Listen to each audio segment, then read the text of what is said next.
Hi guys, I'm Heather Makar, And I'm Seth Przansky.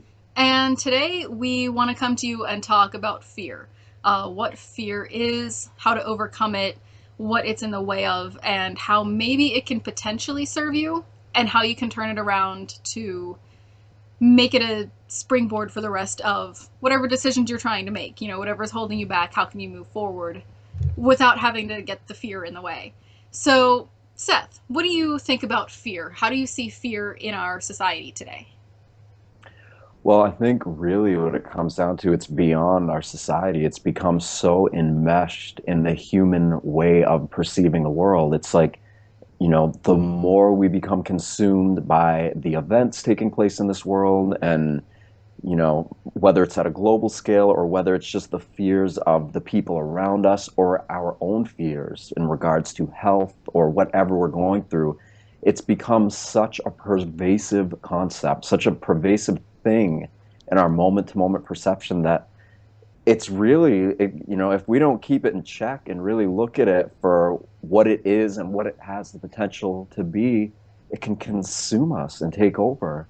And I know for me, I've been just enveloped by my own fears, taken over to the degree where it's like, this is insane, and really it is that in a way. It's very insane. And um it's a very subjective reality that if we don't work on conditioning, self-correcting, and trying to modulate it, then we are consumed and in trouble. You So, end up drowning in it, and it just takes um, over your life. and it's interesting too. There's a book I posted on Facebook not that long ago called The Slight Edge. I think the guy's name is Jeff Walker. But in there, he states that, I don't remember, by the time we're 5 years old or 8 years old or something, we've heard the word no 40,000 times compared to the word yes like 5,000 times. It's some like really, really ridiculous number that obviously there's a lot of truth to it, and Mm-hmm. when you hear that, you wonder how much of your fears, aside from biological conditioning and, biological responses and just environmental responses, how much of it is a mental filter that has been taught to us that we perceive as being real, you know? Right, right. And a lot of times, especially as a young child, as an infant, as a toddler, how many times is no accompanied by a smack on the wrist or a smack on the bum or some kind of pain or negative repercussion? Like you want something and suddenly you're punished. You don't know why because you're a kid. Hey, you want ice cream or you want to get up on the counter, and all you know is ow. This sucks. So maybe even at that young age, we just stop trying to reach above, stop trying to adventure and learn new things, you know, as because you're punished for it. There's pain associated with it. So I think that's a big key to people's fear and looking into what happened when you were a kid and seeing how to get past that.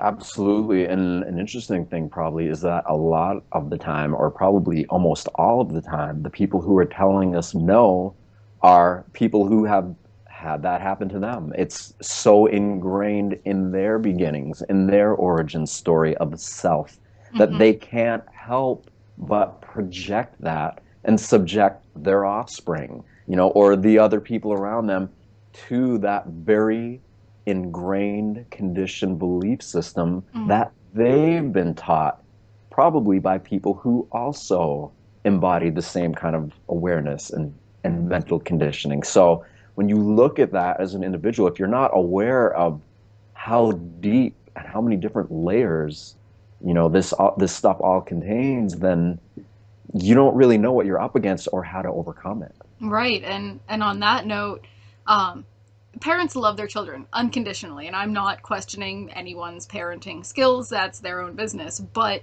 that kind of negative reinforcement is even encouraged by society. It's considered good parenting. So Exactly. it's not even something that people are encouraged to be introspective about, to look at themselves and be like, how is my action affecting my child on a deeper level? Like, I know this is good parenting because this gets the result that I want, but is that the question that we should be asking? Is it good parenting because you get the result that you want because mommy gets some peace? Or is it good parenting because it helps your child grow into a more aware, thinking adult?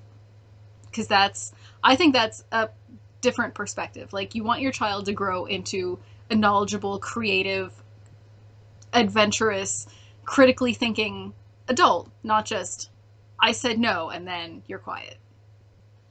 Really well said. So then the question becomes, if that's what you're trying, if that's the kind of parent you want to be, or if that's the kind of person you want to be in regards to influencing others in the world around you, then how do you embody those characteristics yourself? How do Mm-hmm. you really truly embody that? And I think there you have to be the adult. You have to model the behavior that you're looking for. And sometimes it takes distraction, sometimes it takes, trying something new, trying something different. But critically thinking about yourself and your own existence, I think, is the beginning. Because then once you critically look at yourself, you look at your own fears. What are you afraid of? Are you afraid of your child distracting you so much that you can't finish your own projects?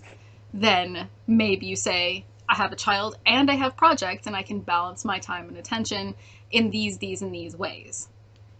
So it the self growth process is what's essential in the whole thing, I think. Because if you analyze your own fears, you're less likely to pass them on to your children and the next generation. Because then you're not teaching those fears to your child, and the cycle stops.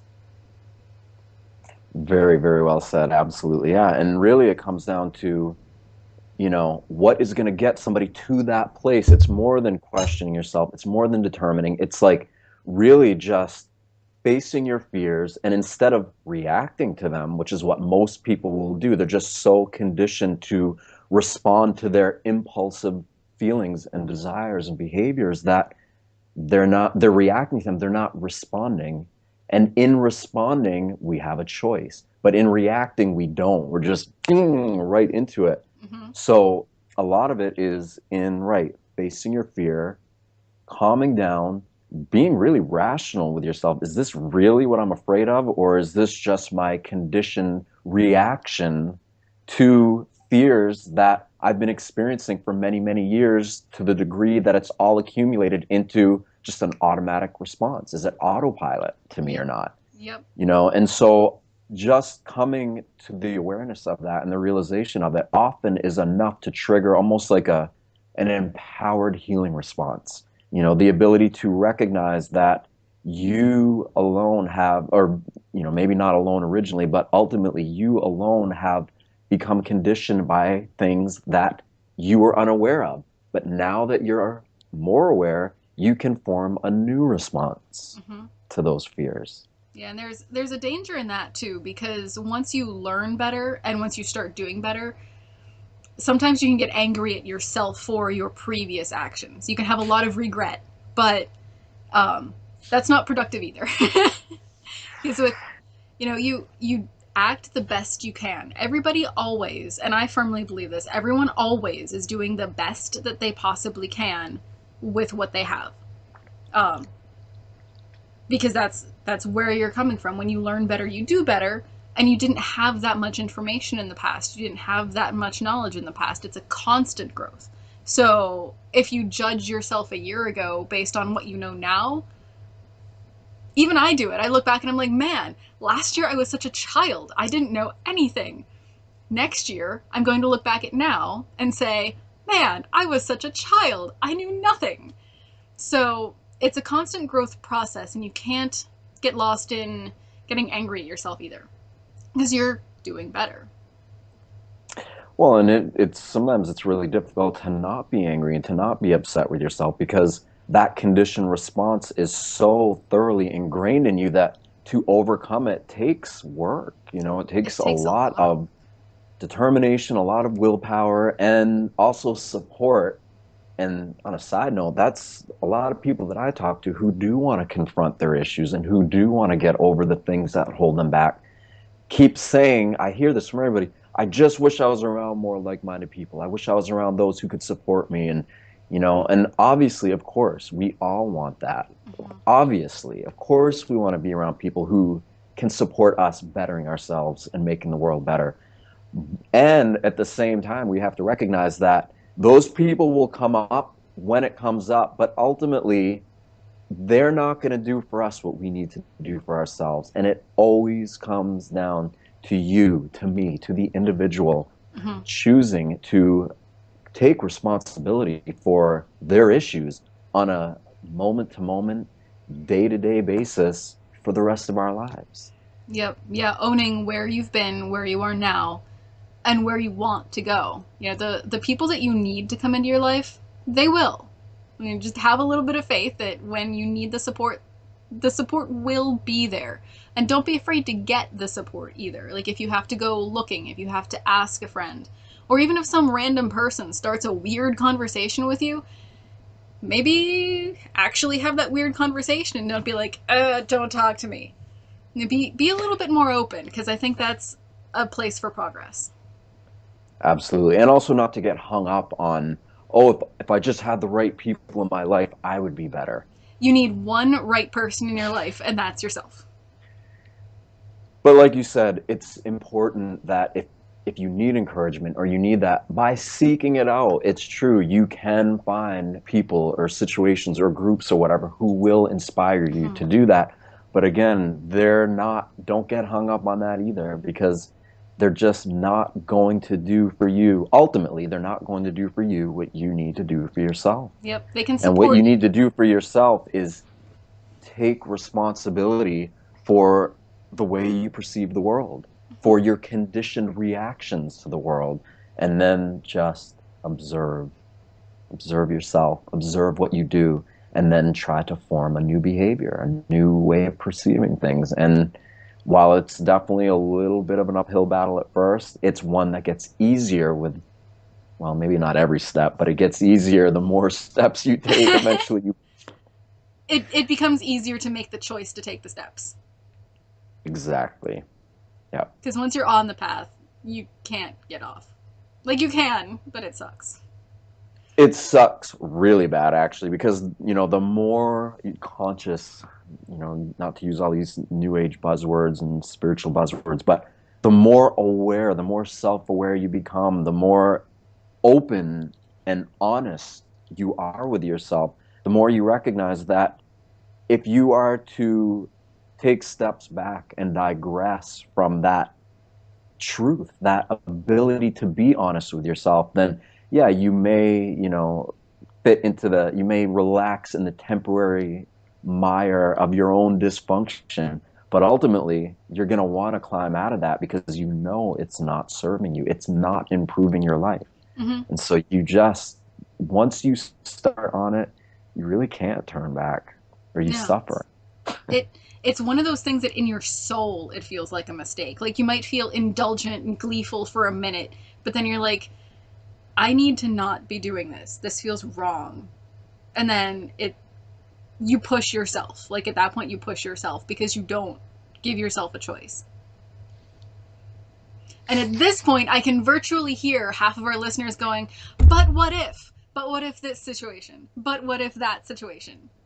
And to those people, well, let those situations happen. What if? Explore that fear. Take a few minutes and really feel what it would feel like if that horrible worst case situation happened. If you got fired from your job, if you had to separate from a loved one, if you lost custody of your kids and they went to the other partner. You know, all of those what ifs, all these horrible situations that you're afraid of, feel into it. What would it be like? You know, and 99% of the time it sounds a whole lot scarier than it is. Because if you did have to deal with that situation, which you probably won't, but if you did, you find a way to get through it. Like you find the support. You live through the situation and you make the best of it. It's how we're wired. You know, if you're stuck in a crappy situation, you'll you should find the good parts. You know, there's always a silver lining.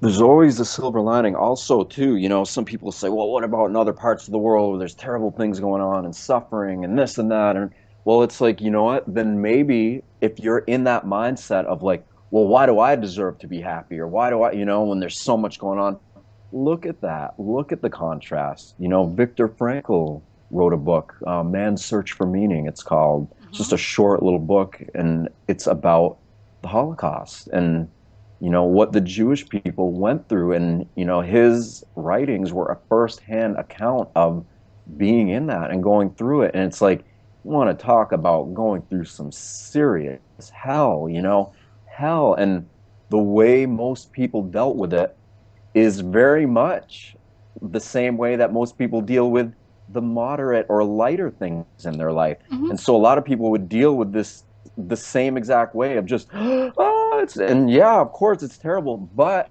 in him observing that, he recognized that there were a few people who didn't at all respond to that. And they instead just got to this place of surrendering to their fears, because their worst fears were coming like visible and true to them right in real time, right in the here and now, all around them. And just to the degree where it's so overwhelming and so overpowering that some of these people recognize what is their choice to just be so consumed by this fear that they're like going down in bloody murder. But they didn't do that. They did the opposite. They just let go of it, completely gave into it, and found something inside of them that accepted it as it was. And they so trusted the life that was in them that he believed in his book. I don't remember the exact words, but he said something to the effect of he believed, and his argument was very powerful, that it was these few individuals who really helped take human consciousness and the human species to a quantum leap, to a new level of evolution. And so if people then were doing it, and people have been doing this forever through the worst tragedies, through the worst muck and mire and everything, then why can't we, the people in these more civilized, these Western worlds or whatever, who we're not facing anything like that right now. Sure, there's always bits and pieces of people who are facing tragedy and trauma, but for the most part, most of us aren't. But what if we can face the day-to-day circumstances of our lives with that same kind of fearlessness and trust for life, Hmm. to the degree that we become empowered by it, as opposed to Being crawling back victimized by into our it. shell, yeah, and wanting to die. Like, no, just kill me now. No, no No. way. It's so it the fact that there is life pulsing through our veins is the most incredible, beautiful, miraculous, amazing thing there is. And anybody who says it's not just hasn't dwelled in that space for long enough to become aware of that. Because the sheer fact of the idea that you and I are sitting here talking right now, that we live the lives that we do, that we can do what we want, that we can go outside and look around and, have some degree of that is amazing. It's amazing to the degree that it instills a level of gratitude in the person realizing that becomes pervasive, and it overcomes, it neutralizes those fears, and it helps get us to another level of sophisticated what's the word, help me with the words here, sophisticated perception. Okay, a much more sophisticated perception that's in alignment with a greater reality. There's my piece. And I think that's a perfect tool for people to use too when they find themselves lost in a sea of fear, when there's a situation they're fearful about, or they're just overcome with fears about life, or they're having anxiety, or they're, having some issue. Gratitude is one of the most amazing things that can pull you out of that spiral so fast, because when you look around, like, sometimes I even get stuck in it. I get anxiety sometimes because we're living in a modern world full of it. But I look around and I'm so grateful for everything that I have. I'm safe, I'm warm, I'm clothed. I have wonderful people in my life. I have excellent tools like this computer and the internet. I can have coffee every day. I can talk to people. I can write things. I can do art. There's so many things in my life that I am so grateful for, that getting lost in fear, in anxiety, in worry, in all these negative spiral emotions, it seems like a waste to me. And I used to be very lost in fear because I was raised to be fearful, to not, react, to just be like, don't notice me, don't, if you notice me, you might hurt me, not physically or anything, but you know what I mean. You're raised with no, and with the smack on the wrist or a smack on the bum, and teachers say, no, that's wrong, and, society says, no, you're wrong, just fit in, just be like everyone else. And, it takes a long time to get out of that, but being grateful for what you have, what you can be, what you can do for the world, it helps a lot. And for the people who are saying, oh, why do I deserve to be happy if there's people in third world countries who are getting bombed every day? If you're passionate about trying to help these people in countries that get bombed every day, find a way to help the people that get bombed every day. If that's your mission, go follow that. Like, leave the office, leave, whatever job you have, or even see if you can do it remotely, or become a reporter, or some kind of journalist, or blogger, or photographer, or find some way to donate, to give to them, to protect them. Because if you're called to help them, if you're that passionate about it, there's got to be a way. And it's interesting because we're at a turning point right now where it's like, I want to talk about fear. There is so much to be afraid of. I mean, honestly, like when you really, really look at it, if you look at it objectively, you can become so afraid. There's probably a million things at face value to be more afraid of life than to not be. Oh, yeah. And guess what? Most people are going to be. A lot of people aren't, they're just not going to do anything about it. They're just going to say, oh, it's way beyond me. I can't do anything about it. Yeah, And they fear isn't. turn away Mm-hmm. and they go inside their shell. So to me, I do just the opposite. And I look at that. It's like, okay, we're being, as a species, as an organism on this planet, through all this technology, through, all of the civilized world, everything that we are doing right now as a species is so progressively beyond the scope of our physiological, our biological organism. We were not meant, is our nervous system meant to adapt this quickly to the electromagnetic frequencies, to the electrical waves, to all, like, no way. There's no way that we're meant to. So what are we going to do? Be afraid of that? Most people are. They're Mm-hmm. really afraid of it. But guess what? There's the few who are going to say, you know what? All this stuff is coming on. It's going on no matter what. I'm just not going to be afraid of it. I'm not going to be. And so I feel like we're at a turning point. We're literally at a turning point where it's almost like, got to make a decision. Are we afraid or are we unafraid? Are we fearful or fearless? And when you make a decision, either way, I'm not saying it's going to be easy to make that decision, or if you do make that decision, it's just going to be straight sailing from there on out.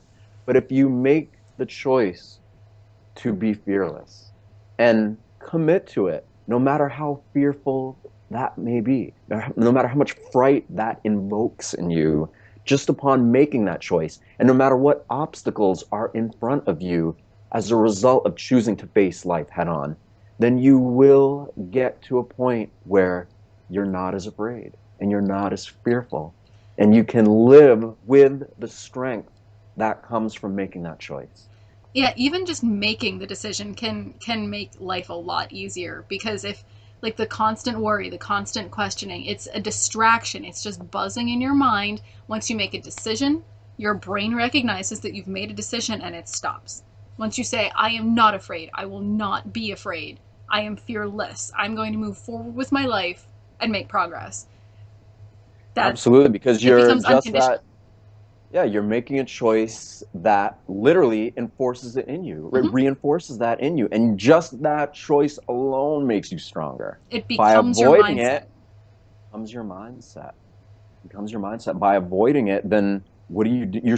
By avoiding it, you're still making a choice, Yeah. and and usually that choice is to return to your default state, that state of where, oh, I'm just going to keep doing what I was doing. Hmm. Don't Einstein notice me. definition. Don't hurt me. Yeah. But guess what? All you're doing is just acting out of the same mental and emotional patterns that have gotten you to where you are right now. Yep. That's not good enough for me. And it's No. not good enough for you. And it's not good enough for a lot of people. And that's why here we are talking Hmm. about this, getting it out, Yeah. you know? I'm betting if you're listening to this show that that is not good enough for you, that you are taking those steps. So here's your tip for today: make that decision to be fearless, and see what changes. Because there's, like, you're right, there is a whole lot that you can be afraid of, and it's it's wasteful to get lost in it. So don't. But once No, you and just again, it may not be that easy as, oh, I no, made this choice to be strong and empowered. And it's like, okay, yeah, obviously then something's going to come up and test you right away and you're going to have this thing. But guess what? It's in the commitment to that choice and the perseverance to continue on against all that you're afraid of that will eventually lead to the results you seek. It's that cumulative development of cognitive awareness. it's So by continuing to make decisions that fuel your own growth. exactly continuing to do that commitment to doing that, and eventually you form a new awareness and it pushes down that old programming, that old conditioned reactionary response to the world. And guess what? That's the beginning of when you start climbing out of whatever hole you were in. Yeah. And that's something you said, that you can climb out of the reactionary response. Whenever you feel yourself reacting, that tension, that anxiety, that fear taking over, take a breath. One deep, slow breath, and it'll take you from that reactionary response to, how can I act in this situation to make it better?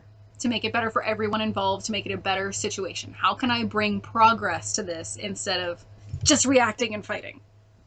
Or reacting It's and running. really that simple. It It is. really truly is that simple, because if you like tie a little rope or a little string on your finger or something, or just to always remind you that in the event of uncertainty or a tragedy or anything, if I just stop and breathe before I make a decision, before I do something, just like training yourself to do that one thing can yield tremendous benefit for who knows how long, forever, as far as we're concerned. And that's actually a very good tool for anyone to use. It doesn't have to be a string on your finger, because that might be conspicuous, but you can get a ring, one of those little spinner rings, because it's visual, you can see it all the time, and it's tactile because you touch it.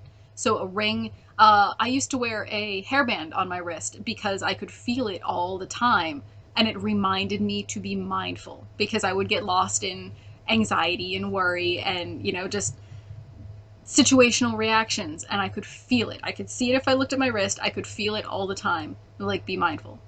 Be mindful Mm. every time I felt it. So, like, something, a bracelet, a watch, just a thing dedicated to that mindfulness will keep you more centered.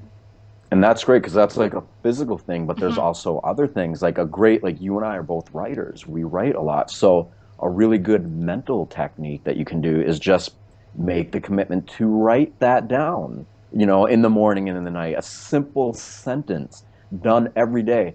I will choose to take a breath in a moment of uncertainty. Just something like that. Writing it down so that you plant that thought in your head, Mm-hmm. then you just start thinking it automatically and all the time. And then when things come up, wow, there's that thought. Oh, yeah. And it works. It really, really works. It just takes a little bit of time sometimes to get in there. You're literally reprogramming your brain. You're making new pathways and making new things possible, and it takes time. It's not, you can't just plug it in and enter some new code. It's rewiring your biology, so it's creating those new pathways, and the more you use those new pathways, the more they will become the default thought pattern, because there's a default thought pattern you build even when you're in the womb. Through your first 5-ish years of life, you're building that, which is why a lot of those infant patterns that we learned, the fear, the reactionary nature of behaviors, they're so hard to overcome because they're the default. So you have to accept the challenge of, I'm going to build new neural networks. I have to keep pushing at those neural networks so that they become my default program. And that's where it literally physically becomes easier. So it is a process, but it becomes less challenging with time. And and it's again like this isn't It's not even about neurobiology. It's not even about fancy words. It's nothing like that. It's we are very much, but like these things really describe it better. But it's such a common sense thing. Like Hmm. everybody knows we are creatures of habit. We just really are. We're always going to do seemingly the same things over and over. Of course, nothing's ever the same because it's always a new moment. But we as individuals, and as a species have a tendency to act out in ways that we are most accustomed to behaving. Hmm. And the way to break that is just by bringing awareness to it. Hmm. And by choosing to bring awareness to it, then you begin to behave and act out and do things in new ways that then go on to serve the creation of this neural network, of this new habit, of this complex, of this thing that is going to support you in your continued chosen self growth. Yep. And It's common sense. It's so simple. It it really is. is. And when we talk about habits, the thing I like to suggest to people all the time is make a small change to the habits you already have. And then just build those smaller changes, and it'll be less dramatic and it might take you a little longer, but it'll be much easier to adopt. Like those changes will stick. Like people in the health field, people in the weight loss field, in the muscle building field. If you're accustomed to drinking some like a protein shake in the morning, maybe make it with water instead of with milk. If you're accustomed to drinking coffee and you want to do intermittent fasting, make it bulletproof coffee. You'll have an easier time with intermittent fasting. If you're used to hitting snooze 6 times, maybe hit snooze twice and then see what else you get accomplished in that 30 minutes in the morning. Just little changes will get you where you want to be.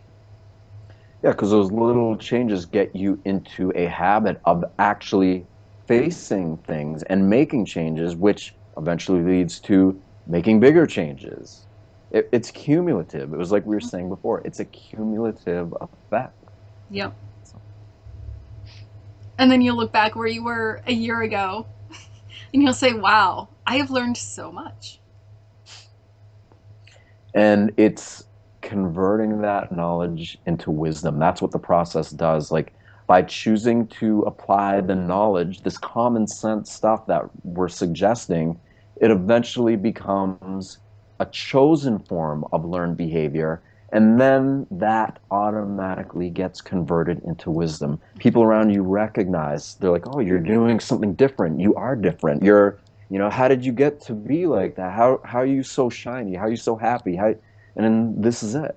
I've chosen to take responsibility for myself, for the way I perceive the world, for the way I interact with people. These are things that I personally am choosing to do. And if I can do it, then you can do it. And everyone can do it because none of us really, at our core, are that different from each other. It just comes down to where is our drive and desire to make change coming from? And I think that's what a lot of people lack. They just don't have the drive or desire to do that. Yeah. But that comes from choosing to do it. So you got to at some point make a choice. And then those little choices, even though it's hard because you're going against the grain, you feel like you are anyway, Hmm. you feel like you're going against the flow. But the more you make those little choices, the more things start to happen. And the more you realize you're actually not going against the flow. You're actually going more in alignment with a flow that's there. And you were resisting that flow before because of all the no's, Hmm. of all the preconditioned fear reactions to everything that you were actually going against your own flow. Yep. So by choosing to bring new light, bring new awareness onto the way you perceive the world and your moment to moment experience, then things change. You get better, you get more empowered. And in that comes your passion and your drive and your desire to continue onward, but not just to continue onward, but to take it to a whole other level. Absolutely. You hit on something, the flow. Getting into a flow state of letting your life flow, of letting your projects flow, of letting your work flow. And fear and flow are diametrically opposed ideas because fear says, no, stop, wait. I have to stay here. I'm scared. You stay over there. Whereas flow, everything is continuously moving and there's progress and things are happening and you're making things happen and it's constantly upward. So you can't have fear and flow at the same time. But your flow is where your purpose in life is. It doesn't matter what you're doing with your life, your purpose. Like, your purpose in life really might be to be working at a fast food joint if that's what you choose. If that's how you make a difference to your customers, to your employers, that's fine. If your purpose is to be an artist, if your purpose is to be a speaker, whatever your purpose is, and you find that flow wherever it is easy to bring yourself to the world, do that. Once you get the fear out of the way, you are that, and you just keep doing it, and you get better at it, and people notice you get better at it, and they're like, what are you doing? You're glowing. This is awesome. What's your secret? Just be like, I flow. I don't fear. And it's beautiful because even though, like we were just saying, like at our core, we're all the same, by choosing to become more aware, by getting in touch with that part of us, that flow, that whatever you want to call it, even though it's connected and it's all the same and it's resonant throughout everything, life is life and there's interconnection throughout everything. It's in our ability to perceive that interconnectedness that imbues us with what you just said, this unique ability to do what you want to do in the world or to live in the world in a way that best suits you and your own growth. It's there. It's in everybody. Like you said, if you're meant to work at whatever, I'm not going to throw out any names of fast food joints, but if you're meant to work in there and you do it and you love it and it suits you and you feel in your place, then yeah, you're making what you have work for you. And that's ultimately what it comes down to because nothing is the end all and be all of a current circumstance. Everything is in a state of growth, of change, of development. And it's only when we stop developing that we cut ourselves off from the flow of reality, of what's really going on. Absolutely. Just because you're in one place now doesn't mean you have to stay in that place forever. You could work at a fast food place, or you could work at an office, or you could be some kind of inventor, or, whatever you do, it's what you do right now. That's where your spirit, that's where your energy is calling you right now. And maybe you do it for a really long time and maybe you identify with it. But maybe you lose your passion for it and you get really interested with something else. Go do that. That's growth. You don't have to stay stuck in the same thing. Whenever you get bored with something, whenever you're uninterested in it anymore, stop. Don't push yourself to do something and just go through the motions because that gets you stuck. Like, it stops progress, it stops learning, it stops growth, and it creates fear because you wonder, well, what if I did create this thing? Well, I can't stop doing this thing because it's making me money, or people know me for this thing, or maybe they identify me with this and I just can't do anything else. Look at all the sports figures who've changed sports. Like, they just were like, oh, I'm done with this, I'm going to go do this other thing. Okay, look at all the movie stars who have used their voice as being excellent actors or actresses and becoming activists, trying to save natural resources, trying to call attention to health matters or, some other national issue. It's taking what you have and letting it grow, of letting that voice come out of you to be what you are. It's not being afraid of yourself. Beautifully said. Thank you. I couldn't have said it better myself. Isn't that the essence of everything that we're talking about? It's like we're making a choice to confront what holds us back. And in making that choice, we become empowered with the strength to persevere and get beyond it. Yep. And that is applicable to everybody and everything from the greatest, most magnificent level beyond anything we can imagine to the smallest, most practical day-to-day decisions. That same process of choosing to be open to life, no matter how it appears at face value, and confronting it and rolling with it and flowing with it. And in that is the support of something that it can be very difficult to put into words, but it's absolutely not difficult to be in that state and experience it. Right. It's a very real, it's more real than the default dysfunction we're used to experiencing.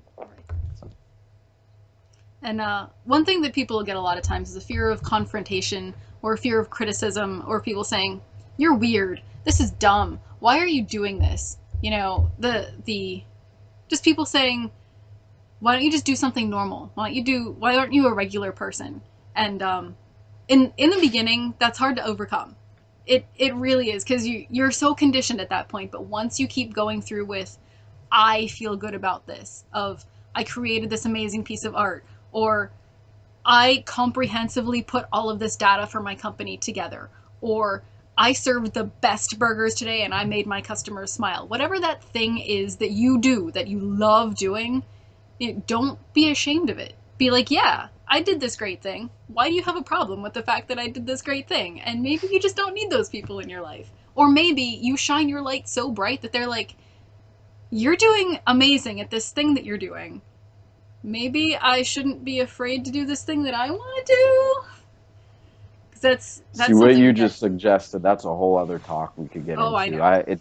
It's one of the things I love so much. Like, we're so identified with other people and other people's beliefs and other people's thoughts that we have lost our ability to identify with the essence of what we really are. So, probably not a topic to get into now because it can go forever, but Right. that's a huge thing. It's Mm-hmm. like, stop letting other people hold you down, because they're gonna, even if they don't mean to, they're just gonna do that because they too are suffering. They too feel this fear, this lack, this resistance to life. Mm-hmm. And at some point, we just got to stop resisting life and go with the flow and accept it for what it is.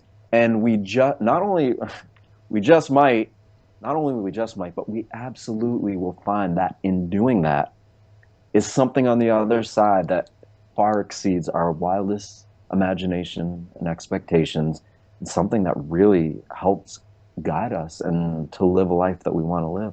Mm-hmm. It's there. It is there. It's reality. And it's way more functional than this dysfunctional human reality that we all think is the essence of what it means to be human. And listen, it's way People, more what's going fun. on in this planet? This is not what it means to be human. This is what it means to be human right now, obviously, because Right. this is what we're all going through. But come on, is this the best we can do? No, it's not. Can do way, way, way better. All of us, individually and together. Mm-hmm. And it starts at that individual level, because I can't, no one can expect some other person to do it for you. You know, we want an authority to say, well, this is what you have to do. Or we want some other governmental body to change the structure. We expect people who, you know, who have money and power to make the change for us, except it starts with us. It starts on an individual level of not giving away our power, of not giving away our own passions and desires and our flow and what we want. Like, we have to create it ourselves. You take responsibility for it yourself. And again, that's a whole nother talk, but it, Well, it's like you just said, like instead, like embody the exact opposite belief almost. Expect that yeah, they're not gonna do it for you. That's like what right. I like. I just automatically am like, nobody is gonna do this. No one. There isn't anybody who's gonna take responsibility for certainly my own personal growth and change, but they're also not gonna do it in the world according to this inner state, to this outer, like to the greater reality that exists. Maybe people will do it, but who cares? Mm-hmm. Because if you're doing it, then you're going to eventually connect with those who are. But in the beginning, it doesn't matter who's doing what. Expect people to not do what you want or to make the change. Expect nothing. Pretend you are all alone. Pretend there isn't anybody or anything who's going to do for you what you need to do for yourself. And if you can accept that, if you can get to that place, well, I'm going to do it no matter what, then you just might find that that strength is there and it's inside of you, and take action from that because you can. And then you're living, you're in reality, and it's amazing. That is perfectly said. That is advice that people should take to heart. You know, do it yourself. You know, decide, DIY. right? DIY consciousness. It's Any fantastic. closing thoughts or what? I think we've about Yeah, been I doing it. think I think we're good on this one. So, you know, everyone who's caught part of it, make sure to catch the whole podcast, because there are a lot of little nuggets of information in here that I think can really help you on negating fears and making some real progress in your life. You know, take it and really think on it, because you can make amazing changes happen for yourself, for your communities, for your businesses, for the whole world. So enjoy, folks. Thank you, everybody, for listening. As always, we both appreciate you guys being here and listening to this, and share it, like it, do whatever, get it out there. And but even beyond all that, just do this stuff. Apply it to yourself. And I always say, listen to me, listen to Heather, listen to whoever is inspiring you in that moment, until you've gotten to a place where you don't need to listen to anybody else anymore because you're doing it yourself, DIY. And when you get to that place, then don't ever listen to anybody ever again unless you feel like you want Yeah, unless you to. want And to. the reason why is because you'll have that empowerment. Hmm. It's that simple. So take this, be empowered. If you need to chat, you can get a hold of either one of us. We're on the Book of Faces, we're on the YouTube, find us however you like. And we will talk to you again soon. Thank you, everybody. Good night. Good morning, whatever. Good. So that was Sweet. great. You know what? That probably doesn't really even need any editing. I don't think so, no. I'm just going to chop off the beginning and the end, and we'll be Yeah. good. I have a little bit of fear that my recorder didn't work, though, so let me just double check something real quick. Yeah, I saw you looking at one point. I was like, oh no, technical difficulties. Yeah, because something is flashing, so... Hold on, I'm gonna go get some water. I'll be right back, okay? Oh, okay, cool.